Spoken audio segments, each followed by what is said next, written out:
Bonjour à tous, aujourd'hui je vais vous présenter 3 façons d'investir 100 € en bourse, dont une technique qui a surperformé le S&P 500 historiquement et rapporté en moyenne depuis 2000 9,5% par an contre 7,7% pour le S&P 500. Avant de commencer, abonnez-vous et activez la cloche et je vais répondre à une question que vous vous posez peut-être, à quoi ça sert d'investir si peu en bourse ?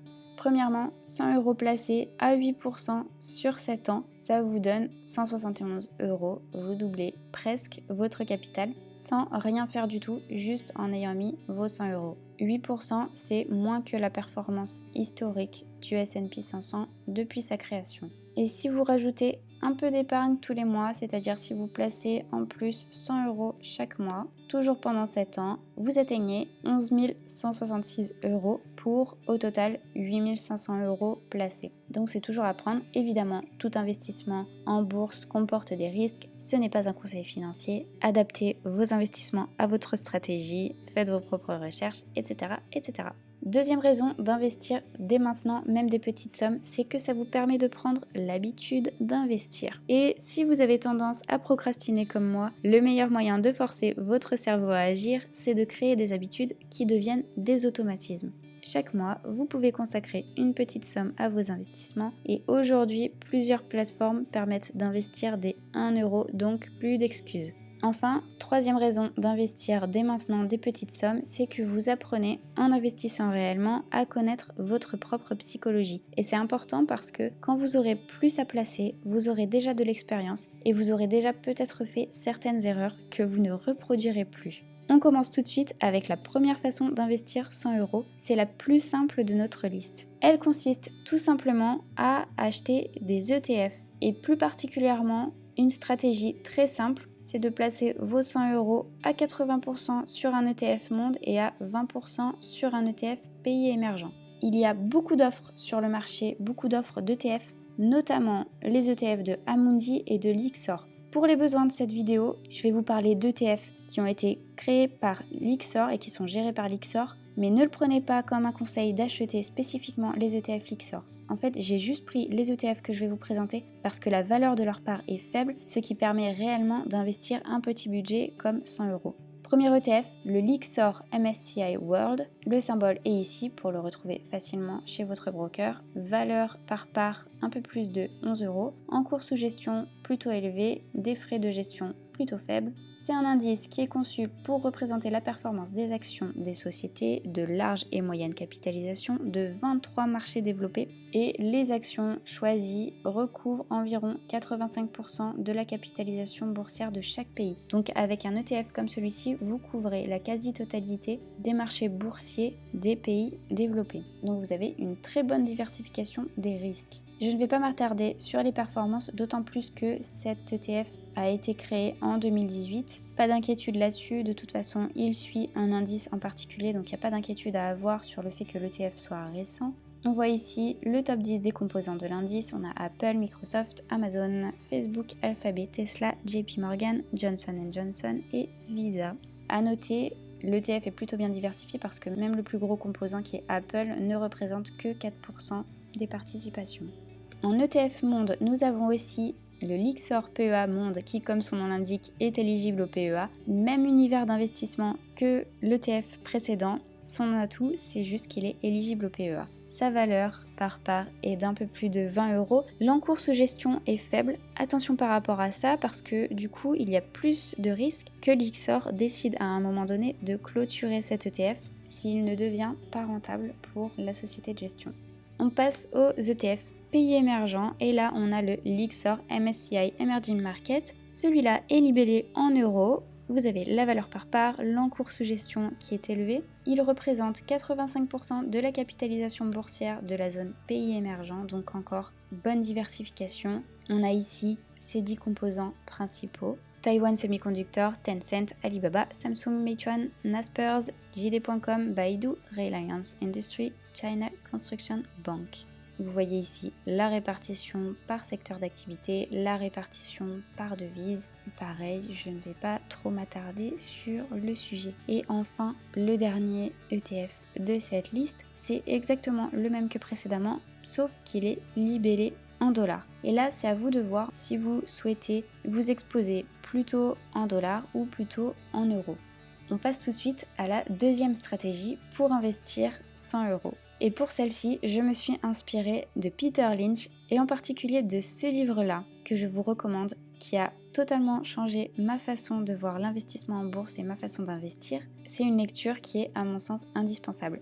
Cette façon d'investir 100 euros, c'est tout simplement d'utiliser votre propre avantage. En tant que consommateur, en tant que professionnel dans un secteur particulier, vous êtes parfois plus à même que des professionnels de Wall Street d'identifier des entreprises qui vont avoir du succès. En tant que consommateur, par exemple, cela fait peut-être des années que vous utilisez Airbnb, que vous utilisez Amazon pour faire vos achats, ou encore que vous achetez des iPhones, des Macs, donc que vous utilisez les produits Apple. Si vous avez un PDF à ouvrir, si vous avez une photo à retoucher, peut-être que vous utilisez les produits Adobe. Il y a plein d'exemples comme ça. Vous voyez, ce ne sont pas des entreprises absolument exotiques dont je parle, ce sont des entreprises que tout le monde connaît, que vous avez devant les yeux depuis des années et peut-être que vous n'avez même pas pensé à regarder si ces entreprises sont cotées en bourse et si vous pouvez investir dessus. Donc cette technique, elle est vraiment intéressante pour identifier une première liste d'entreprises que vous aimez, dont vous aimez utiliser les produits et les services.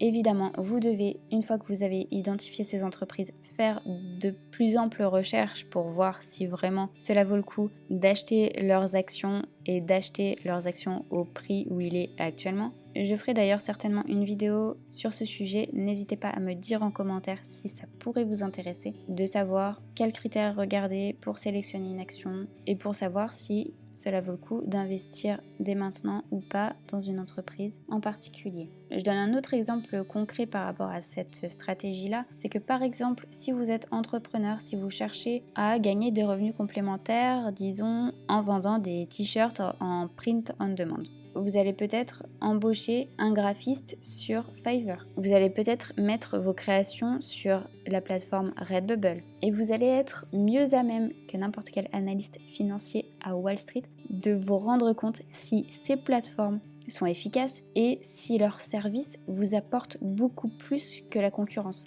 Donc sans vous en rendre compte, vous avez peut-être dès maintenant un avantage sur Wall Street, en tant que consommateur, en tant que professionnel ou en tant que passionné d'un secteur en particulier.